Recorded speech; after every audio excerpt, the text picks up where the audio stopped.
Hello, I'm Michael Cantrell, and you are listening to the Prison Officer Podcast, a place to have a conversation about the forgotten cops that work in this country's jails, prisons, and correctional centers. A place for me to try to make sense of a career spent working inside the fence with some of the greatest people that nobody sees or recognizes for the important job they do to keep this world safe. If you love this podcast, hit the follow button, or better yet, share with your family, friends, or coworkers. Well, welcome back, and wow, what a week. What a week it's been. I thought about waiting a little longer to talk about this, but I want to talk to you guys about it while it's still fresh in my mind. So for the first time, I got to attend the MOCK Prison Riot and in West Virginia. I've been trying to go there for, I don't know how long, maybe 20 years. I've been trying to get me and my team members slots in there so that we could go. I remember a couple of years we put together a plan for us to take camping equipment and stay in a state park so that we could save, the institution money, and maybe they'd send us. But I never could get it worked out, never could go, and this year was my first year. As many of you know, I work part-time as a master instructor for Pepperball, and so Pepperball asked me to go down there, and I didn't get to go as a participant this year, but I got to go as an exhibitor and an instructor, which was probably even more fun.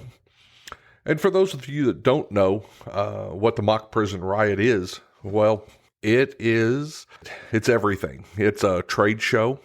It's training. They have an Ironman contest. They have jail cells and rec cages and yards and cell houses where you can go do training. The exhibitors let you borrow shock shields, their Pepperball, that type of stuff, and you can use that in your training scenarios to get your team used to those tools. And you have classes that you can go to. This year, Pepperball sponsored the cell extraction class, so that's what kept me busy for a couple of days. But there were other classes going on. Lots of contests. It was movement every day. Every day, everybody was out there hustling. The first MOCK Prison Riot was held there, which is the decommissioned grounds of the West Virginia Penitentiary.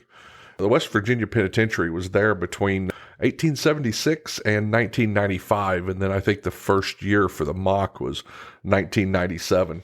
For so many years, I remember when I started at the state, I was on the Corrections Special Tactical Assault Response Team. It was called C-STAR at the time. And I applied with NTOA, the National Tactical Officers Association. We were doing rappelling. We're out on the range. We're doing night shooting. We're doing entries. I felt like I was a tactical officer. Got a hold of the National Tactical Officers Association. I knew a couple of my police officer friends who were on there. And so I sent up an application, which they promptly rejected and sent back to me and told me I wasn't a law enforcement officer. I was a corrections officer, so I couldn't join. That stayed that way for many years. I don't know. I finally joined the NTOA maybe 7 or 8 years ago. But there's always been this push for law enforcement training, for law enforcement exhibits, for law enforcement conferences. But as far as your everyday correctional officer, there's not that much out there for a correctional officer or a team of correctional officers to go and get training, seminars, to hear the best of the best. To just shake those hands, to make connections across the agencies with each other. So it was just something I always wanted to do. I wanted to be part of this MOCK Prison Riot. And so this year I got to go. Like I said, I instructed for a couple of days, but I got to get out a little bit. I don't know how many vendors were there. I would say I at least saw 40 or 50 vendors. I saw Nova was there with the shock shield. Of course, Pepperball, CTS. I don't know. I don't think I saw ALS. I saw Sands Tactical out of Israel with their hydraulic breaching stuff. I stopped by and talked to them for a little bit. But there was just a whole bunch of vendors, and they were there answering the questions. They were knowledgeable about how it affects corrections, which impressed me.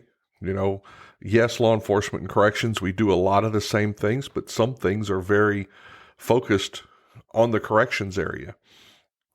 And I like seeing that. I like seeing the people, bringing uniforms that were meant for correctional officers, bringing riot gear that was built for people who are going to do cell entries, not just riot control on the street. Some heavy duty stuff that you could slap on and do those cell extractions without getting tore up and getting hurt, which I know a lot about. You'll notice it even more when you get retired, when you get older. But I got to see all the exhibitors there. I don't know how many countries were there, but I know in my classes I had groups from Colombia, Ecuador, Trinidad-Tabago. I saw Singapore there, as well as institutions from all over the United States, every corner of the United States. And I'm sure that doesn't even touch everybody that was there, because there were correctional officers everywhere. And the other thing I guess I want to say about this mock riot that I really enjoyed, I have been to some correctional conferences, but a lot of the times it's just full of administrators. And this mock riot is really focused towards the correctional officer, towards the team member.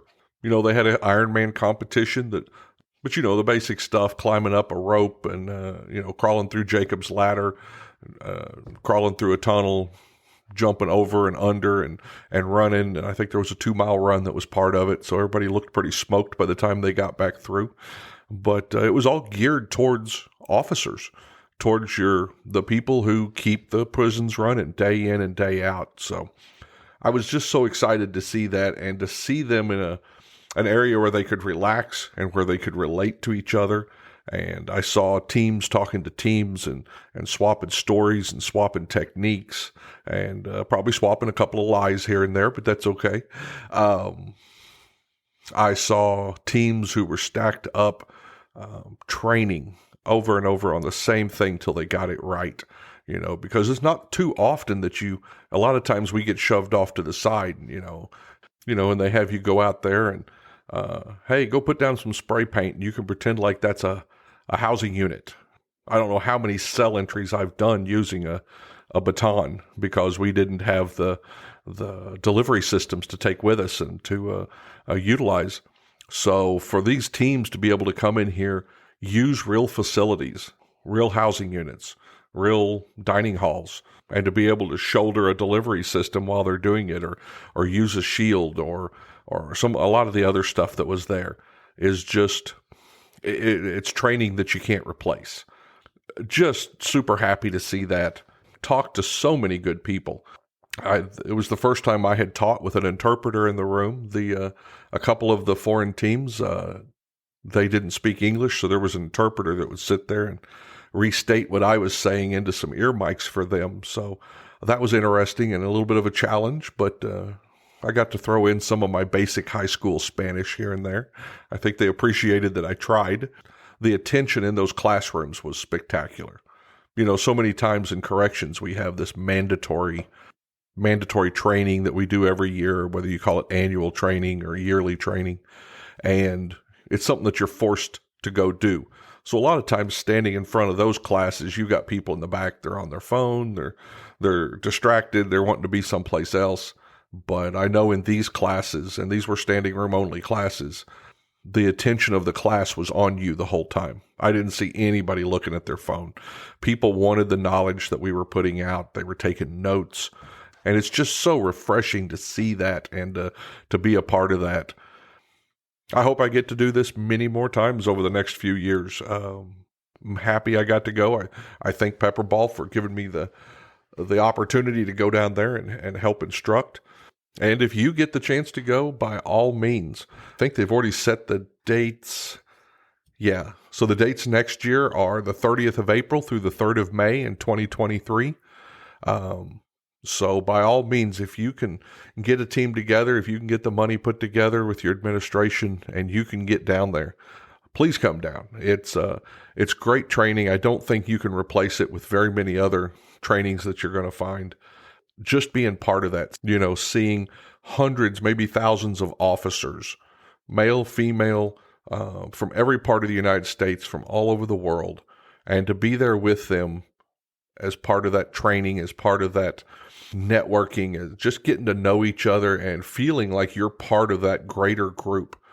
was so good. I know it was good for me. I hope it was good for them. I know sometimes in corrections we really need that because we feel so secluded. We get pushed off to the side sometime, and sometimes we don't feel like we're part of the bigger picture. And I'll guarantee you that going to the MOCK Prison Riot is definitely a way for you to feel like part of the bigger picture and to see, there is a bigger picture. Just on this, I learned when I started doing this podcast, I think right now I'm up to, I think it's 58 countries that have downloaded at least one of my podcasts and listened to it. And I never thought of prison as globally as I do now. Everybody's got crime. So everybody's got law enforcement, and then therefore everybody's got to have a prison. And so there's prisons all over the world who are doing the same thing you are wherever you're at. So it was just great to be part of that global corrections community and the community across the United States, and to see teams who worked so well together and who had so much energy and passion for what they do. I can't wait till next year, and I hope you get to attend. And that's it for me right now. I just wanted to get on here and talk about that a minute while it was still fresh in my mind, and just got back yesterday. So thanks for what you guys do out there, and remember, you're not alone. I'll see you next time. If you enjoy these podcasts, the best way to support the Prisoner Officer Podcast is to share these episodes with your friends or family on social media. Let me invite you to visit www.theprisonofficer.com. If you haven't already, check out the Prison Officer Podcast on Facebook and click that little follow button. Or leave us a message, or better yet, leave us a review. And if you're listening to us on Apple Podcast, Google, or Spotify, please click the subscribe button. Till next time, I'm Mike Cantrell. Watch your back, and please take care of each other out there behind those walls.